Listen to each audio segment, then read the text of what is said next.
I should say that the secret of happiness is to have a purpose which tells you every morning what you have to do, fills each one of your days with some meaning, and gives a unity and continuity to your life.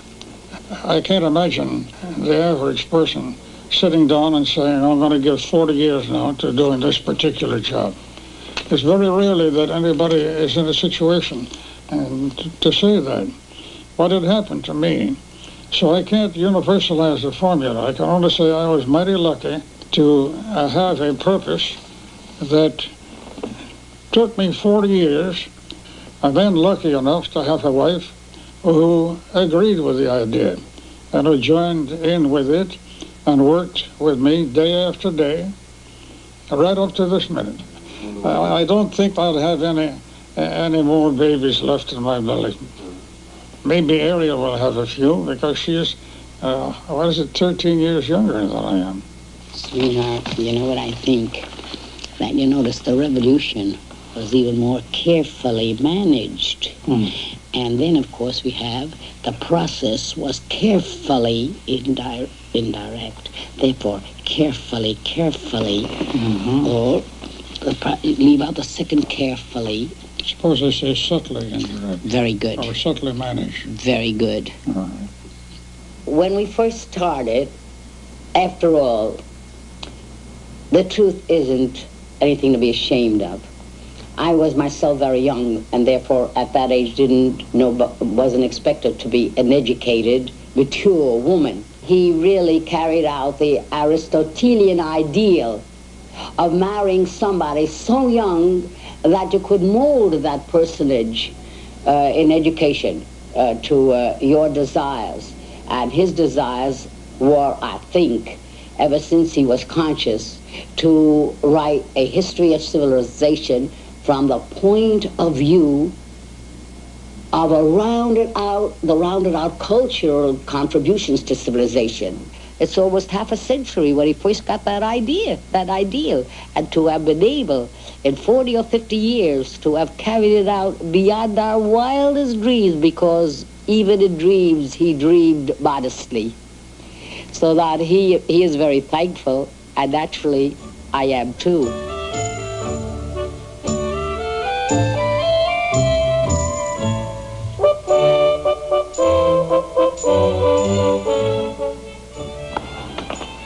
Let me see what you took.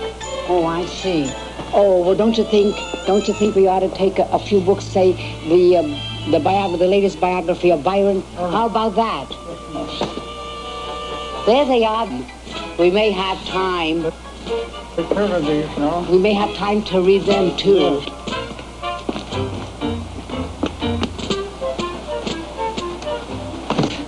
Now, I think we'll just have enough. There. Now we're all ready.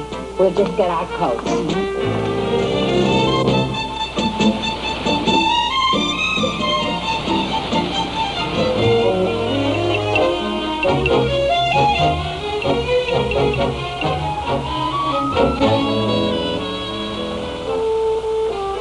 Anyway, I canoed all the way down the Hudson River from Albany to 186th Street. There were 5 days of meditation. I asked myself, do you really want to get married? You know what you're up against? You're earning about $75 a month. And can you support a live woman on that income? So I came down to about 200th Street when a storm developed. And the wind was coming from the north, and it got me going 16 miles an hour in a canoe. Then the waves were too big, and I stopped at 186th Street, left the canoe there, walked to the subway, and I found my way to you, and I was so sunburned that I didn't dare let you touch me. And I don't know just what I said, but I know that when I woke up, we were engaged.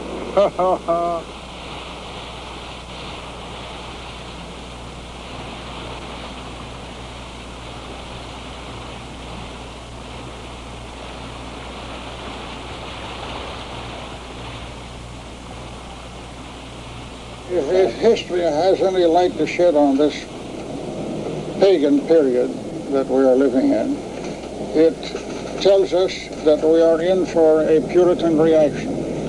How soon? How soon? How soon? I should say in about 30 or 40 years. Oh, can I wait that long?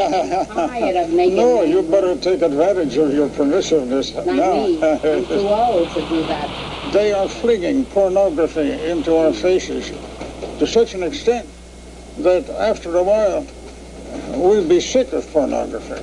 We'll want some normality and decency again.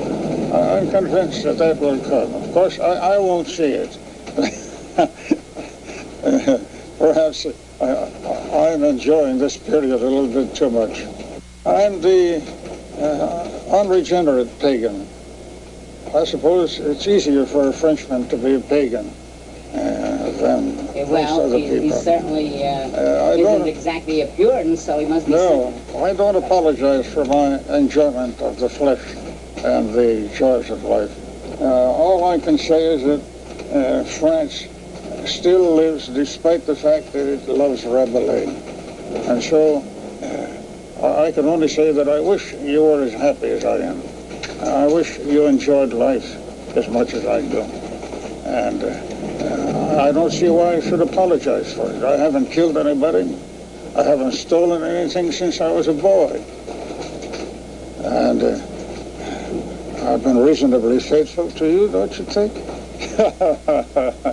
So let's rejoice in the goods that we have and not continually carry our sorrows with us.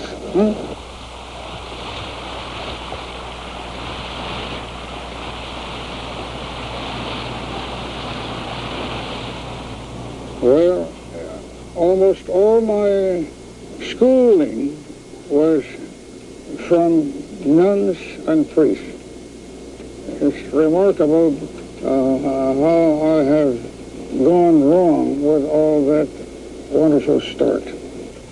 And so you picture me there studying theology and all this time wondering, am I crazy? Shall I go on with this? Is this hypocrisy? I came upon Spinoza's famous book called Ethics Geometrically Demonstrated. But he was an example of a man who clung to his ideas regardless of the consequences to himself, see? And so one day I went down to this rector, whom I loved very much, you know. And I had to tell him, Father, I can't stay with you any longer. And he said, Willie, I knew you wouldn't. Isn't that interesting? He knew it. Yeah, well, he could see from my face, I suppose. I thought he was going to denounce me, but instead of that, he came from around his desk and he put his arm around me. And he said, stay with us for a while as a teacher. Okay. And then you did. You stayed on as a teacher. I stayed 6 months more there as a teacher. I resumed my old classes. And he was so kind to me that I burst out crying like a child. Seems to me you're ready to cry now when you think of him. Next to my father, he was there, and before you, he was the one that I loved most in all the world. Now, your story was very interesting because it was, so to speak, the development of the mind. My story is sadder, but I was a truant from public school. I was playing hooky. And my father, my mother, they were separated. We weren't watched over too carefully. But I did not like the public schools. I didn't know what they were teaching. It didn't fit into them. And that morning I played hooky, and I walked over towards the park, Central Park. And I saw a woman coming to the park with a number of children. They were all ages and all sizes. And I puzzled. I wondered, is this a mother or is it a teacher? If it's a mother, how could she have so many children who are so near each other in age and so many? And if it's a teacher, how could she be so wonderful? How could she be so human? How could they touch her and she touch them? And they go to her pocket and take something out and they play with her. And she touches this one lovingly and fondles that one on the head. And I said, I'll find out. I will follow them. And when they were ready to leave the park, they got up and they walked, and I walked after them. After a few blocks, they stopped before one of these New York brownstone houses with about 10, 11 steps. I followed them up the steps and walked into the main room, which was a classroom with desks and chairs. And I ran and grabbed one of them. And a little girl came nearby and said, "You have my seat." And the teacher said, "Little girl, what are you doing here?" Just the way you asked. And I got up and I said, "If this is a school, I want to be in this school. I like this school. I watched you in the park. You're so good, and I don't like the public schools. They don't understand me. I'm so unhappy. I never know what they're trying to tell me to do." And she said, "Well, that's very interesting." And she took me to an office where she said to another woman who might have been a principal, "This little girl knows the public school, and she prefers our school." And the principal said, "That's very good indeed. That's exactly what we need. Somebody who prefers us to the public school." And this wonderful school and this wonderful teacher, I was very, very happy. My people didn't know where I was anyway, and nobody disturbed me. But one day, I came to school, and lo and behold, who was there? Funny-looking man, young man, took off a cap, talked through his nose, and he never moved his lips. He talked like this. He just never moved his lips. That was me, huh? And he had a few pimples, and his pocket bulged. His lunch was an apple in one pocket, a few peanuts in another, because we found out he was a vegetarian. We dipped our hands in, and we ate after we ate our substantial lunch, we'd eat his little bits here and there for our dessert. And you said, "You stay in after school." And from then on, I learned history. My teacher became my guide and my friend. I married you when I was 15, when I knew nothing. I had been accustomed to fighting the boys in the street and skating and beating them at skating and bicycling with them and hitching on wagons and all. When I found out how monotonous marriage could be, what did I do? I didn't wait for a woman's lip. I just went off by myself. I took my bicycle and I bicycled off to Boston. And you didn't see me again for a number of weeks. I knew you were worried, but I knew that if I were not ready to come home, I should not bother you. And I asked you, and I said, "If you still want me, would you please come and get me on my bicycle?" You came, Will. When you met me, Will, I was a tabula rasa, and you knew that it was because I knew nothing that you could make something of me. And from there, because you knew that I was good for you, that my adventurous spirit, my energy, and my desire to know everything, I would fill myself up and I would bring it to you. You were stationary. You had to sit all the time. You had to read the worlds of books, the great knowledge in the Word. Though you were learning the world from books, you had not had many adventures because you were almost like a little monk. You knew nothing but church history, church philosophy, and the Word of God. But did you know much about the Word of man?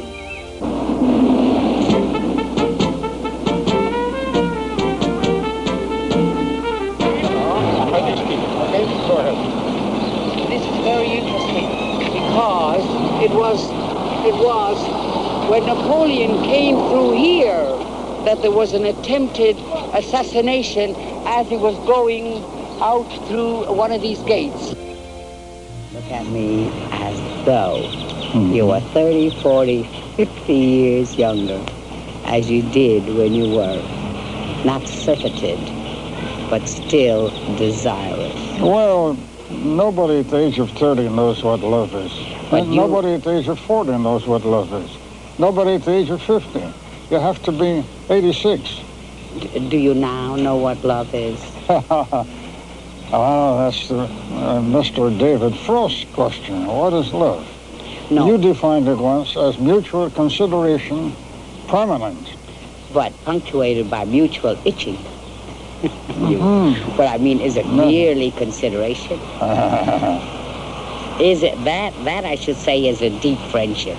Some French cynic defined it as mutual titillation of the flesh, but that's a horrible definition. That's a French cynic, by all means. But remember, was it de Maupassant said a beautiful thing. He said, dans le véritable amour, c'est l'âme qui enveloppe le corps. In true love, it is the soul that embraces the body. What do you think of that? Isn't that good? Now, does that true love of the soul embracing the body last for more than a moment? Does it last forever? In true love? Can true love last forever? I mean, as an embrace. No, but he said, if the love is true, it is the soul that is embracing the body, not the body that embraces the body. Do you think? And does that leave the body out altogether? No, it comes in, but it has to keep quiet. Oh, well, in other words, it's very hard to define what true love is, isn't it? That's why I wonder sometimes whether the young people today know what love is, because they get the body so easily that the soul doesn't have to be agitated. It comes at a very low price, the body does. Maybe after 8 or 9 adventures, they think of love purely in terms of body, instead of having forced to develop a profounder. Well, when you're young, you think of what you have to think.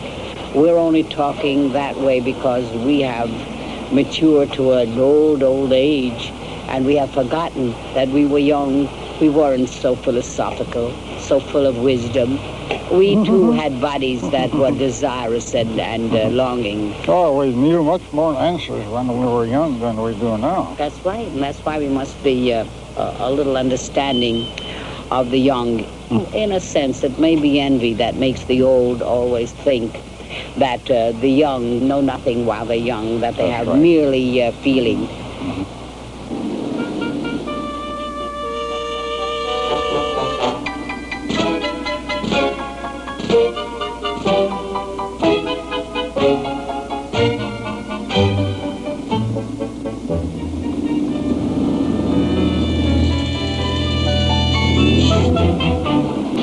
Before you were born, in 1912.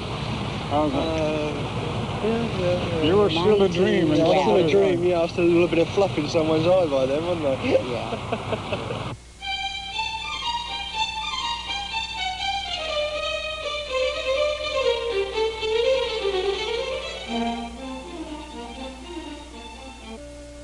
You're a nice boy.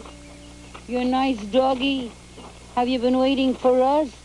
Are you waiting for the old master? It says, give me time to get rid of my You're waiting fleas. for the old master, who will never be here again. You're a nice boy. You're a big fellow. Yeah. Have you seen Wordsworth? Oh. Good. Oh. If we write decently about Wordsworth, it will be in part because we stayed there and breathe the flowers in the garden that he planted, because he was a great gardener.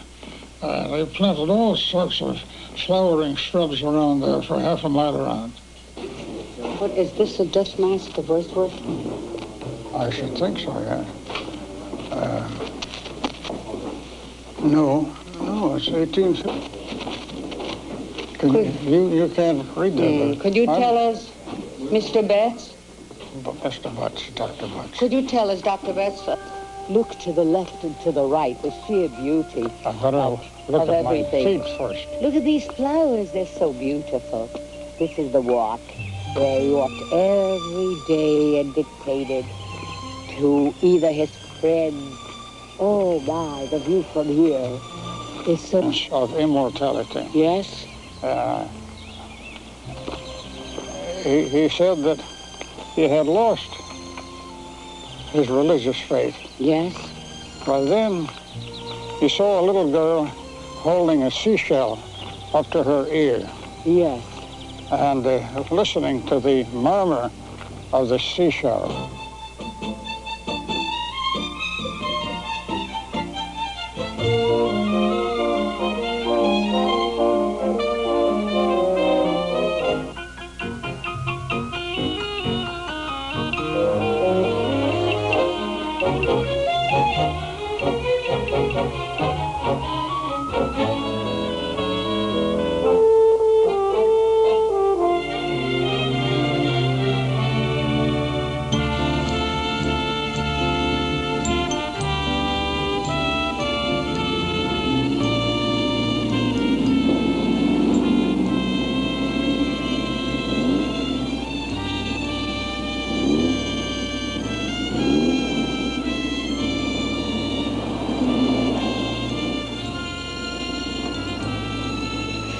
Beautiful library.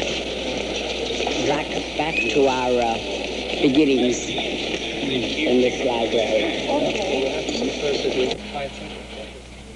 Small stamper that you wrote 2 years back. And you have it. Yes, we do. It's so lovely because we've lost track of it. Here is a small print on the career and his work. Well, that's where I attended the school, 63 East 107th Street. I forgot.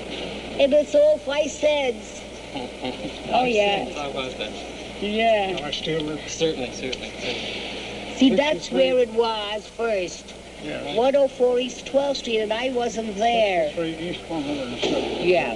And there's that darling Leonard Abbott, Harry Claddagh, all of them. Alexander Berkman, that's the anarchist. And Boyd Bayer said... I met and this girl in that school. Really? 100 years ago. And the principal is William J. Durant. I saw that. You were... And then I got it.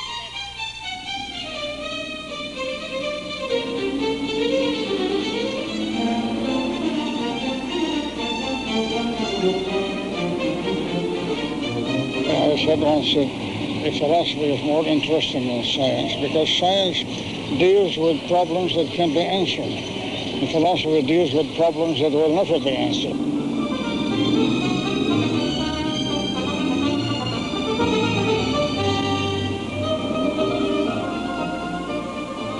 Now, you used to sit with me when we went to hear Dewey. Yeah. Woodward. Woodbridge. Woodbridge I understood, but Dewey, his way of talking was beyond my comprehension. Nobody understood Dewey, except a few of us who took down what he said word by word, because he talked so slowly that you could take him down in longhand.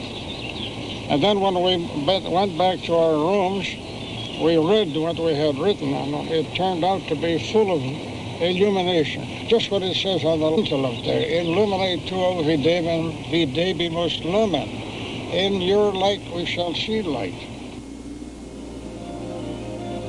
Of the many ideals which in youth gave life a meaning and radiance, one at least has remained with me as bright and satisfying as ever before.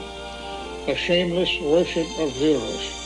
To contemplate such men, to watch them at their work and warm ourselves at the fire that consumes them, this is to recapture some of the thrill that youth gave us when we thought at the altar or in the confessional that we were touching or hearing God. In that dreamy youth we believed that life was evil and that only death could usher us into paradise. We were wrong. Even now, while we live, we may enter it. Every great book, every work of revealing art, every record of a devoted life is a call and an open sesame to the Elysian fields. Too soon we extinguish the flame of our hope and our reverence. Let us change the icons and light the candles again.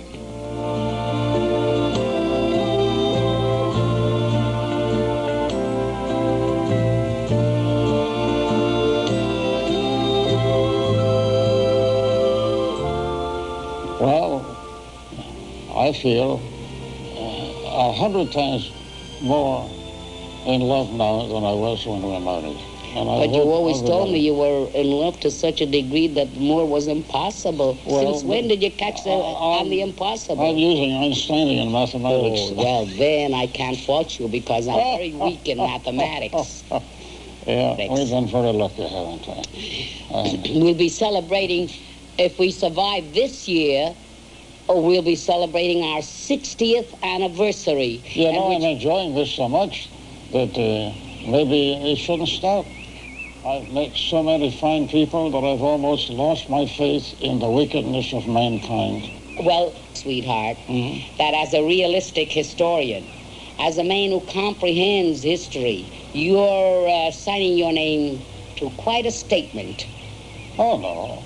All the wickedness that you hear about, all the crimes, they are a small element in the moment of history or in the day's work.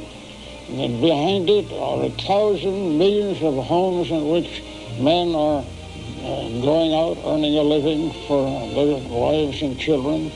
Women are diapering their babies. Think of it for this. If we gave vent to all our secret instincts, we'd still be savages and barbarians. Or maybe monkeys yet. Of course. We control ourselves, don't we? I'm controlling myself at this moment. Let's go home.